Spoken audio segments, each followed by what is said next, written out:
Hey guys, welcome back to another video. और आज की इस वीडियो में हम लोग बात करने वाले हैं 2012 की द एवेंजर्स मूवी के बारे में।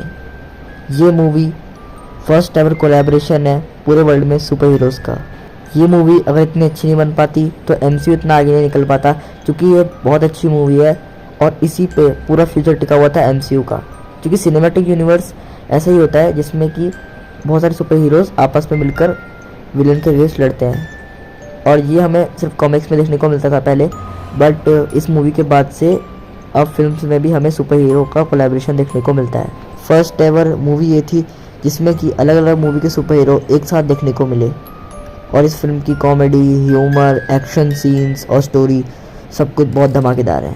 चलिए इस फिल्म की कहानी शुरू करते हैं। थॉर मूवी के पोस्ट क्रेडिट सीन से ये मूवी शुरू होती है, जहाँ पर डॉक्टर सेल्विक टेसरेक्ट पर रिसर्च कर रहे होते हैं और वहाँ पर निक फ्यूरी भी आ जाते हैं। तभी टेसरेक्ट से एक पोर्टल ओपन होता है जिससे कि बाहर आता है लोकी, जो कि एसगार्ड से टेसरेक्ट में टेलीपोर्ट हो गया था।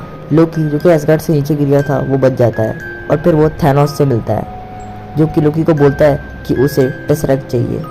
फिर वो उसे अपनी आर्मी दे देगा जिससे कि वो अर्थ पर रूल कर सकता है। बस उसे टेसरेक्ट चाहिए। इस काम को पूरा करने के लिए लोकी को एक सेप्टर मिलता है जिसमें कि माइंड स्टोन लगा हुआ होता है। लोकी जब टेसरेक्ट से टेलीपोर्ट होकर अर्थ पे आता है तब वो एजेंट क्लिंट बार्टन को अपने वश में कर लेता है और डॉक्टर सेल्विक और एजेंट क्लिंट बार्टन दोनों को लेकर टेसरेक्ट चुराकर भाग जाता है। कोई भी कुछ नहीं कर पाता, पर निक फ्यूरी एवेंजर्स की एक टीम बनाने के बारे में सोचते हैं, जो कि सुपर हीरो टीम थी। इसके लिए वो शील्ड के और डायरेक्टर से बात करते हैं और उनको कहते हैं कि हम अलग अलग सुपर हीरोज़ को इकट्ठा करके उनकी एक टीम बनाते हैं और फिर वो सब लोकी को हरा देंगे। निक फ्यूरी ब्लैक विडो को फ़ोन करते हैं और उनसे बोलते हैं कि हमें एवेंजर इनिशिएटिव पे काम करना है। ब्लैक विडो असल में एक मिशन पर होती है, वहाँ पर उसे बांध रखा होता है। ब्लैक विडो उनसे सारी इन्फॉर्मेशन उगलवा लेती है, फिर वो खुद ही आज़ाद होकर उन सबको पीट कर वहाँ से चली जाती है। निक फ्यूरी उसे ब्रूस बैनर के पास भेजते हैं, जो कि कोलकाता में था, और वहाँ पर वो कुछ लोगों की फ्री में मदद कर रहा था और उनका इलाज भी कर रहा था। इसके बाद ब्लैक विडो उससे मिलती है और उसको बोलती है कि निक फ्यूरी उसे बुला रहे हैं। तब ब्रूस उस पर गन पॉइंट करने की कोशिश करता है, क्योंकि उसको नहीं जाना था, पर ब्लैक विडो उस पर गन पॉइंट कर देती है। तब ब्रूस कहता है कि मुझे बंदूक से डर नहीं लगता, क्योंकि मेरे अंदर एक राक्षस है। अगर वो बाहर निकल गया उसके ऊपर मिसाइल भी काम नहीं कर सकती, इसलिए बंदूक नीचे रख दो। इसके बाद ब्लैक विडो उसे इंसिस्ट करती है कि वो एवेंजर्स की टीम ज्वाइन कर ले, पर वो उसे ये नहीं बताती कि उसे जंग के लिए इकट्ठा किया गया है। बस वो उसे बोलती है कि उसे टेसरेक्ट पर रिसर्च करनी है, इसीलिए ब्रूस बैनर उनकी टीम ज्वाइन कर लेता है। इसके बाद निक फ्यूरी स्टीव रॉजर्स यानी कि कैप्टन अमेरिका के पास जाते हैं। वो उसे बोलते हैं कि लोकी के पास टेसरेक्ट है, हमें लोकी को पकड़ना होगा, वरना वो टेसरेक्ट से बहुत कुछ कर सकता है। तब स्टीव रॉजर उसे ज्वाइन कर लेता है। फिर टोनी स्टार्क को दिखाया जाता है, जो कि पूरे शहर का चक्कर मार रहा होता है और अपने घर पे आ जाता है। तब जार्विस को बताता है कि एजेंट कोल्सन लाइन पे है। फिर वो पेपर पॉट से मिलता है और उसके साथ एक गिलास वाइन पी रहा होता है कि एजेंट कोल्सन आ जाता है और बोलता है कि हमें बहुत ज़रूरी बात करनी है। तो टोनी बोलता है क्या ज़रूरी बात करनी है। इसके बाद बोलता है एवेंजर्स इनिशिएटिव। तब बोलता है कि क्या तुम मजाक कर रहे हो। निक फ्यूरी ने मेरे से बात की थी और उन्होंने कहा था कि इस प्लान को हमने रद्द कर दिया है, बट एजेंट कोल्सन कहता है कि अब दोबारा से स्टार्ट कर दिया है। तब टोनी कहता है कि ये मजाक नहीं चल रहा। तब एजेंट कोल्सन कहता है कि हमें टेसरेक्ट को ढूंढना है, लेकिन टोनी कहता है मैं टीम ज्वाइन नहीं करूँगा। फिर पेपर पॉट्स कहती है कि उसे कुछ दिनों के लिए बाहर जाना है और अगर तुम फ्री हो तो तुम इसकी मदद कर सकते हो। इसके बाद टोनी पेपर के बोलने पर उसको हाँ कह देता है। इसके बाद सभी हीरोज़ को लेकर हेली कैरियर में निक फ्यूरी पहुँच जाते हैं और वहाँ पर उनका काम शुरू कर दिया जाता है। दूसरी तरफ लोकी एक बहुत बड़ा पोर्टल बनाना चाहता था टेसरेक्ट की मदद से, ताकि वो धरती पर अपनी आर्मी लेके आ सके।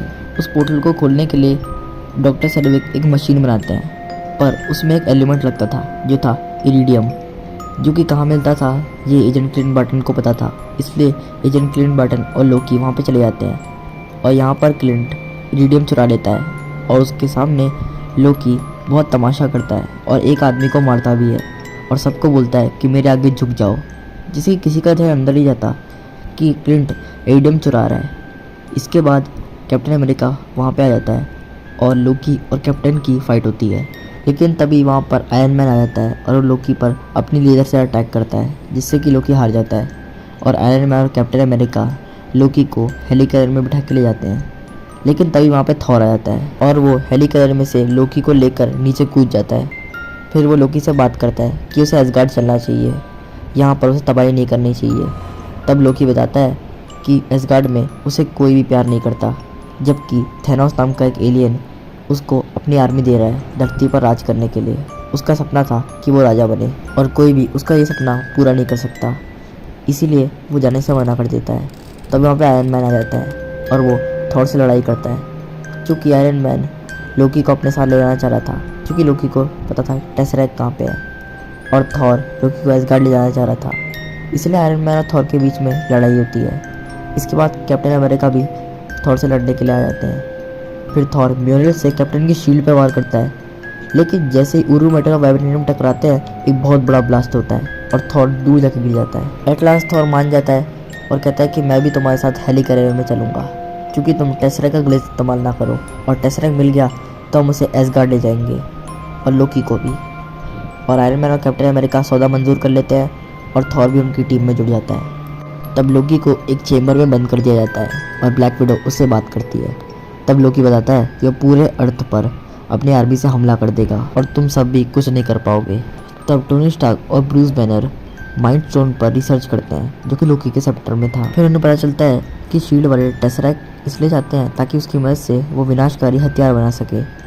ये बात जब सबके सामने आती है तो सभी एवेंजर्स बहुत गुस्से में निक फ्यूरी से पूछते हैं कि वो विनाशकारी हथियार क्यों बना रहे हैं। तब निक फ्यूरी बताते हैं अंतरिक्ष में और भी थॉर के जैसे गॉड्स हैं जो कि धरती पर हमला कर सकते हैं, जैसे इस बार लोकी ने किया, और कुछ एलियंस भी हैं जो कि धरती पर अगर हमला कर दे तो हमारी फौजी ताकत भी उसके सामने कुछ नहीं है। इसीलिए वो टेसरेक्ट की मदद से विनाशकारी हथियार बना रहे हैं जो कि एक एलियन को मारने की क्षमता भी रखती हो, और टेसरेक्ट बहुत पावरफुल है। यही एक सोर्स है अर्थ को बचाने के लिए। बट सबके बीच में लड़ाई हो जाती है कि अवेंजर्स भी धरती को प्रोटेक्ट कर सकते हैं, और यही तो लोकी का प्लान था। उसने सबको आपस में लड़वा दिया। खासकर टोनी स्टार्क और कैप्टन अमेरिका के बीच में बहस हो जाती है। तो कैप्टन उसको कहते हैं तुम कवच के अंदर बस एक घमंडी इंसान हो, और तुम क्या हो अगर तुम अपना कवच उतार दो तो टोनी स्टार्क कहता है अपनी most famous line, genius billionaire play boy. और फिर टोनी उससे पूछता है कि तुम तो लैब में किया गया एक्सपेरिमेंट हो, एक ऐसा अजूबा जिसको बनाया गया एक बोतल में। इसके बाद कैप्टन टोनी को फाइट के लिए लड़काता है। इसके बाद थॉर कहता है कि तुम सब अभी फाइट के बारे में सोच रहे हो, तुम लोग कितने बचकाने हो। तभी एजेंट क्लिंट बार्टन अपनी शिप से उस हेलीकॉप्टर पर हमला कर देते हैं, जिससे कि बहुत तबाही होती है और ब्रूस बैनर हल्क बन जाता है। फिर वो नताशा पर हमला कर देता है। इसके बाद थॉर नताशा को बचाता है और हल्क और थॉर में बहुत लंबी लड़ाई होती है, जिससे कि पूरा हेलीकॉप्टर टूट फूट जाता है। इसके बाद लोकी ये सब देखकर वहाँ से भाग जाता है और थॉर को चेम्बर में बंद करके नीचे फेंक देता है, और वो एजेंट कोल्सन को भी मार डालता है। यहाँ पर क्लिंट और नताशा के बीच में बहुत लंबी लड़ाई होती है और नताशा क्लिंट को हरा देती है, जिससे कि क्लिंट के ऊपर से लोकी का कंट्रोल छूट जाता है। इसके बाद नताशा और क्लिंट बात करते हैं, और जब सबको खबर मिलती है कि एजेंट कोल्सन नहीं रहे तो सभी इमोशनल हो जाते हैं। इसके बाद लोकी टेसरेक्ट चुरा कर डॉक्टर सेल्विक को दे देता है और वो मशीन भी बन जाती है, जिसकी वजह से डॉक्टर सेल्विक वो बोतल खोल ही देते हैं, जिसमें से बाहर आती है चित्तौरी आर्मी, जो कि शहर का बुरा हाल कर देती है और तबाही मचाने लग जाती है ताकि लोकी उस पर रूल कर सके। तभी टोनी लोकी से मिलता है और फिर लोकी उसको बताता है कि तुम अभी कुछ ही देर के मेहमान हो। तब टोनी बोलता है हमारे पास हल्क है और वो तुम्हें मसल के रख देगा, जिससे लोकी को गुस्सा आता है और वो टोनी को नीचे फेंक देता है। पर यही तो टोनी का प्लान था, वो बस वहाँ से अपना आर्मर लेने आया था, और फिर वो आर्मर पहनकर लोकी को हरा देता है, जिससे कि लोकी घायल हो जाता है। इसके बाद टोनी, नताशा और क्लिंट ये सब चित्तौरी आर्मी से लड़ना शुरू करते हैं, और फिर कैप्टन भी वहाँ पे पहुँच जाते हैं और पुलिस ऑफिसर्स के कहते हैं आप साइड हो जाइए, आप इन्हें नहीं रोक सकते। इसके बाद वो लड़ाई करना शुरू करते हैं, लेकिन चित्तौरी आर्मी बहुत पावरफुल थी और वो बढ़ती ही जा रही थी। इसके बाद थॉर वहाँ पे आ जाता है, जिससे उनको मदद मिलती है, पर तब भी चित्तौरी आर्मी बहुत बड़ी थी। ऊपर से एक बहुत बड़ा मॉन्स्टर भी उनसे लड़ने के लिए आ गया आता है। टोनी उसको बहला फुसला के ले आता है, कोई भी उसका सामना करने के लिए रेडी नहीं होता। तभी एंट्री होती है ब्रूस बैनर की। तब नताशा उसे बोलती है कि हमें हल्क की ज़रूरत है। तब कैप्टन अमेरिका उसको बोलते हैं कि डॉक्टर बैनर, यही समय है आपके लिए गुस्सा होने का। और यहाँ पे एक लेजेंडरी सीन आता है। ब्रूस कहता है कैप्टन अमेरिका से कि it's my secret captain, I am always agree. इसके बाद वो हल्क बन जाता है और एक पंच में ही उस मॉन्स्टर की छुट्टी कर देता है। इसके बाद यहाँ पे दिखता है लेजेंडरी सीन जहाँ पे 6 के 6 एवेंजर्स टीम अप करते हैं और फिर वो चित्तौड़ी आर्मी का सामना करते हैं। ये लाइन बोलते हैं, मुझे गूज़बम्स आ रहे हैं। इसके बाद वो लोकी की आर्मी का सामना करता है और चित्तौड़ी आर्मी बहुत हद तक कम हो जाती है, पर वो बढ़ती जा रही थी। तभी उस पोर्टल में से एक शिप निकलता है जो कि लैंड हो गया तो पूरा शहर तबाह हो जाएगा। लेकिन तभी आयरन मैन उस शिप को लेकर उसी पोर्टल में डाल देता है, लेकिन उसके सूट का पावर ख़त्म हो जाता है और नीचे गिर जाता है। अब नताशा डॉक्टर सेल्विक के दिमाग से लोकी कंट्रोल हटा देती है, जिससे कि डॉक्टर सेल्विक बताते हैं कि लोकी के सेप्टर से उस पोर्टल को बंद किया जा सकता है। तब नताशा उस पोर्टल को बंद कर देती है और आयरन मैन भी वहाँ से निकल जाता है, पर वो गिर जाता है जिससे कि सबको लगता है आयरन मैन मर गया। लेकिन तभी हल्क दहाड़ मारता है जिससे कि आयरन मैन उड़ जाता है और कहता है कि हम शौरमा खाने चल सकते हैं। हल्क लोकी को पकड़ने के लिए आता है, लेकिन लोकी हल्क को बोलता है कि तुम मेरा कुछ भी नहीं बिगाड़ सकते क्योंकि मैं अर्थ का राजा बनने वाला हूँ। तभी हल्क लोकी को उठाकर पटक पटक के धोता है, जिससे कि वह बेहोश हो जाता है और सारे एवेंजर्स मिलकर उसे पकड़ लेते हैं। इसके बाद थॉर, लोकी और टेसरेक्ट दोनों को लेकर एसगार्ड चले जाता है और सभी हीरोज अपने अपने काम में लौट जाते हैं। इसके बाद दुनिया एवेंजर्स की फ़ैन बन जाती है और निक फ्यूरी अपनी टीम पर गर्व करते हैं। मूवी के मिड क्रेडिट सीन में हमें दिखता है थैनोस, जिसने लोकी को ये ऑर्डर दिया था टेसरेक्ट लाने का। मूवी के पोस्ट क्रेडिट सीन में हमें दिखता है एवेंजर्स जो कि बैठ के शौरमा खा रहे होते हैं। तो इस बात से हमें समझ में आता है कि एवेंजर्स सिर्फ काम के लिए आपस में नहीं मिले थे, वो अच्छे दोस्त बन गए, इसीलिए वो शॉप पे जाके शौरमा खा रहे हैं और अब वो मिलते रहेंगे। सो गाइस, ये थी द एवेंजर्स मूवी की पूरी स्टोरी। और इस वीडियो को लाइक कर देना, शेयर कर देना, क्योंकि हमने मार्वल का फेज़ 1 कंप्लीट कर लिया है और आपने बहुत अच्छा रिस्पॉन्स दिया, थैंक यू। और सब्सक्राइब ज़रूर कर लेना, नोटिफिकेशन बेल को ऑन कर देना। मिलता है किसी अगली वीडियो में, तब तक के लिए stay tune and stay happy guys.